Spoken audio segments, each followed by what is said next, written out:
ओम शांति।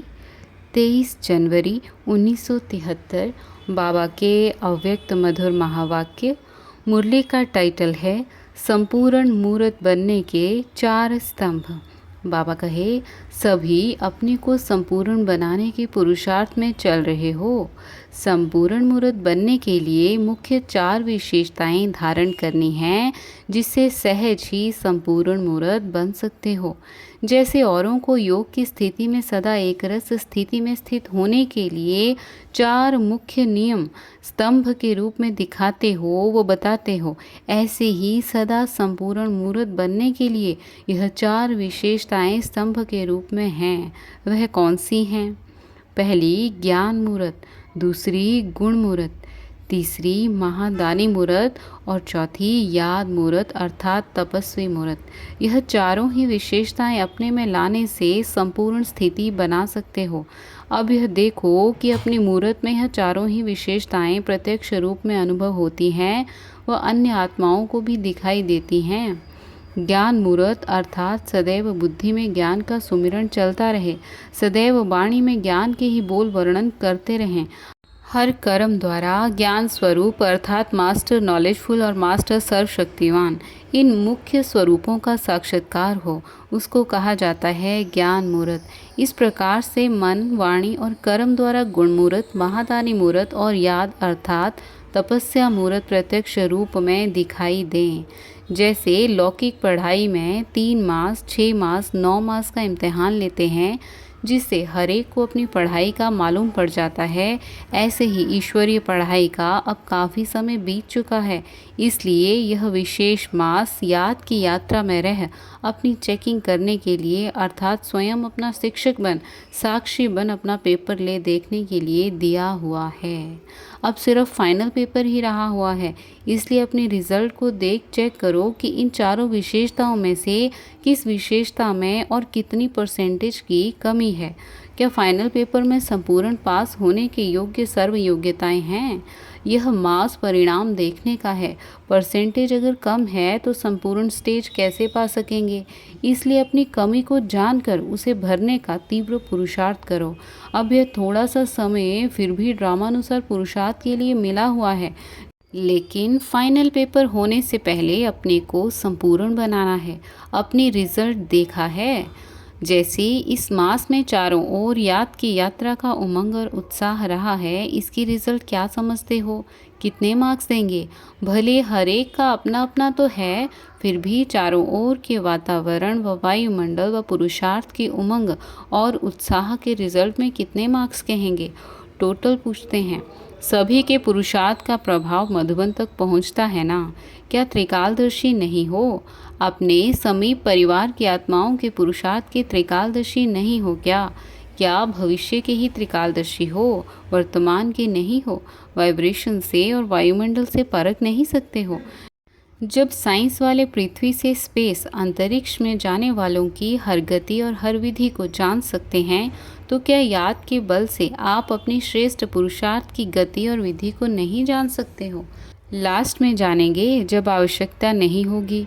अभी से यह जानने का अभ्यास भी होना चाहिए। कैचिंग पावर चाहिए। जैसे साइंस दूर की आवाज़ को कैच कर चारों ओर सुना सकती है, तो आप लोग भी शुद्ध वाइब्रेशन, शुद्ध वृत्तियों व शुद्ध वायुमंडल को कैच नहीं कर सकते हो। यह कैचिंग पावर प्रत्यक्ष रूप में अनुभव होगी।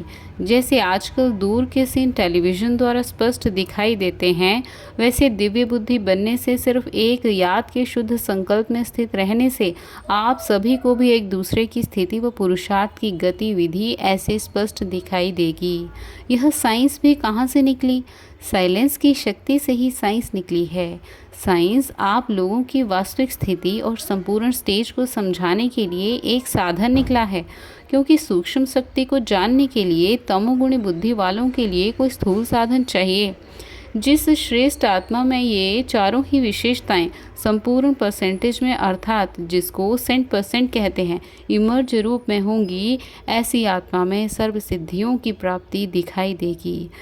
यह सिद्धि अपने प्रेजेंट समय के पुरुषार्थ में दिखाई देती है, कुछ परसेंटेज में भी दिखाई देती है, या एक स्टेज अभी दूर है, कुछ समीप दिखाई देती है। बाबा कहे, यूं तो इस मास की रिजल्ट चारों ओर की बहुत अच्छी रही। अब आगे क्या करेंगे? याद की यात्रा में रहने से कोई नए प्लान्स प्रैक्टिकल में लाने के लिए इमर्ज हुए। जैसे चारों ओर संगठन के रूप में याद का बल अपने में भरने का पुरुषार्थ किया, वैसे अब फिर आने वाले यह 2 मास विशेष बुलंद आवाज से चारों ओर बाप को प्रत्यक्ष करने के नगाड़े बजाने हैं। जिन नगाड़ों की आवाज़ को सुनकर सोई हुई आत्माएं जाग जाएं। चारों ओर यह आवाज़ कौन सा है और इस समय कैसा श्रेष्ठ कर्तव्य चल रहा है? हर एक आत्मा अपना श्रेष्ठ भाग्य अब ही बना सकती है। ऐसे ही चारों ओर भिन्न भिन्न युक्तियों से, भिन्न भिन्न प्रोग्राम से बाप की पहचान का नगाड़ा बजाओ। इन 2 मास में सभी को इस विशेष कार्य में अपनी विशेषता दिखानी है। जैसे याद की यात्रा में हर एक ने अपने पुरुषार्थ प्रमाण रेस में आगे बढ़ते रहने का पुरुषार्थ किया, वैसे अब इस 2 मास के अंदर बाप को प्रत्यक्ष करने के नए नए प्लान्स प्रैक्टिकल में लाने की रेस करो। फिर रिजल्ट सुनाएंगे कि इस रेस में फर्स्ट, सेकंड और थर्ड प्राइज लेने वाले कौन कौन निमित्त बने। बाबा कहे, चांस भी बहुत अच्छा है, तो अब रिजल्ट देखेंगे। 1 मास के अंदर योग बल की प्राप्ति का क्या अनुभव किया? अब योग बल द्वारा आत्माओं को जगाने का कर्तव्य करो और सबूत दिखाओ। जैसे बाप दादा से भी पुरुषार्थ का प्रत्यक्ष फल प्राप्त होता है, वैसे रिटर्न में प्रत्यक्ष फल दिखाओ और सर्वशक्तिमान बाप की पालना का प्रत्यक्ष स्वरूप दिखाओ। साकार रूप द्वारा भी बहुत पालना ली है और अव्यक्त रूप द्वारा भी पालना ली। अब अन्य आत्माओं की ज्ञान की पालना करके उनको भी बाप के सम्मुख लाओ और बाप के समीप लाओ। ड्रामा में अब यह जो चल रहा है अथवा अभी का जो यह वर्ष चल रहा है, इसमें बहुत अनोखी बातें देखेंगे। इसके लिए आरंभ में विशेष याद का बल भरने का चांस मिला है। अब बहुत जल्दी नए नए नज़ारे और नई नई बातें सुनेंगे और देखेंगे। इसके लिए अव्यक्त स्थिति और अव्यक्त मिलन का विशेष अनुभव करना है, जो किसी भी समय मिलन द्वारा बुद्धि बल से अपने पुरुषार्थ व विश्व सेवा के सर्व कार्य में सफलता मूर्त बन सको। अब अव्यक्त मिलन का अनुभव किया। जिस समय चाहो या जिस परिस्थिति में चाहो उस समय उस रूप से मिलन मिलाने का अनुभव कर सकते हो। क्या यह प्रैक्टिस हो गई? जब थोड़ी सी प्रैक्टिस की है तो उसको बढ़ा सकते हो ना। तरीका तो सभी को आ गया है। यह तो बहुत सहज तरीका है, जिससे जिस देश में जिस रूप में मिलना चाहते हो वैसा अपना वेश बना लो। अगर अपना वेश बना लिया तो उस वेश में और उस देश में पहुंच ही जाएंगे और उस देश के वासी बाप से अनेक रूप से मिलन मना सकेंगे। सिर्फ उस देश के समान वेश धारण करो, अर्थात स्थूल वेश और स्थूल शरीर की स्मृति से परे सूक्ष्म शरीर अर्थात सूक्ष्म देश के वेशधारी बनो। क्या बहुरूपी नहीं हो? क्या वेश धारण करना नहीं आता? जैसे आजकल की दुनिया में जैसा कर्तव्य वैसा वेश धारण कर लेते हैं, वैसे आप भी बहुरूपी हो।